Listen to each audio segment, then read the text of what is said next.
فيها وجعل فيها سراجا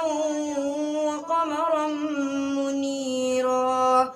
وهو الذي جعل الليل والنهار خلفة لمن أراد أن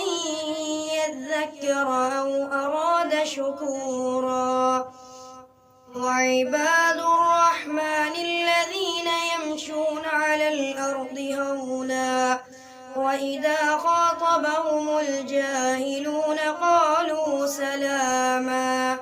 والذين يبيتون لربهم سجدا وقياما